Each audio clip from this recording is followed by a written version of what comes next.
Our top story focuses on the Russia-Ukraine war.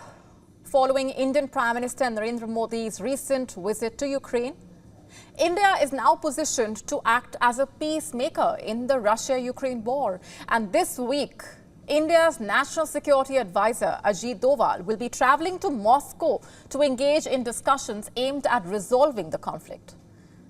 As Western efforts have failed to bring an end to the war, India could potentially broker peace between Russia and Ukraine. The key question is, what is Prime Minister Modi's peace plan to be delivered through Ajit Doval, and will it prove instrumental in ending the war? Ajit Doval's upcoming visit to Moscow comes on the heels of Prime Minister Modi's visits to both Ukraine and Russia. In August, Prime Minister Modi's historic trip to Ukraine saw him advocating for India's potential role as a peacemaker.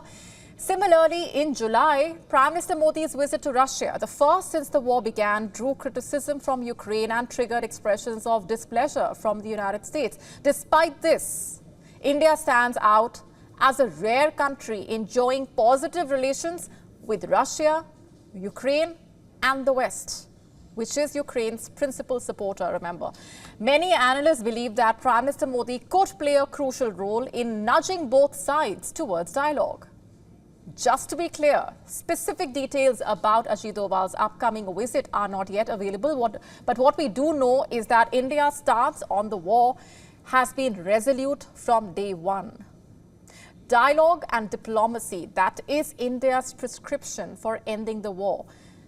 Following Prime Minister Modi's visit, his office also stressed on the importance of sincere and practical engagement among all stakeholders to achieve a sustainable and peaceful resolution of the conflict. Many times in the past, Prime Minister Modi has explicitly reaffirmed India's staunch commitment to supporting an early, abiding and peaceful resolution of the conflict. Do Ukraine and Russia want peace? Do the USA and Europe want peace with Russia? Do they have a permanent or do they have a reliable security architecture in place? Please do remember that the whole thing started basically because Ukraine wanted to be a part of NATO. Minister Jaishankar has already said it is a European problem. They have to resolve it. They must find a way out. We can only be in the periphery, but we are affected. And therefore, if we have to play a role, we can present a perspective from the point of view of the countries who are affected by this war. Of course, being a mediator is no easy task.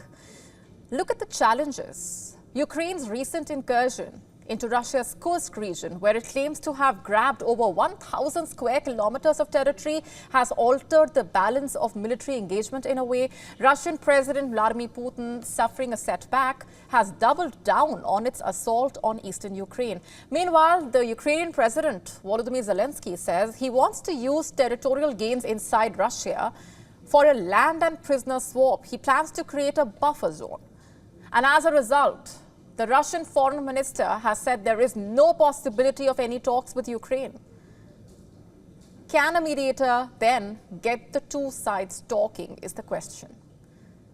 You see, previously, Ukrainian and European officials have also repeatedly criticized India for buying oil from Russia. The West has also lectured India for not siding with it in sanctioning Russia. This even though Europe and the US have bought refined Indian oil that uses Russian crude as well, for all of its criticism of Indian actions.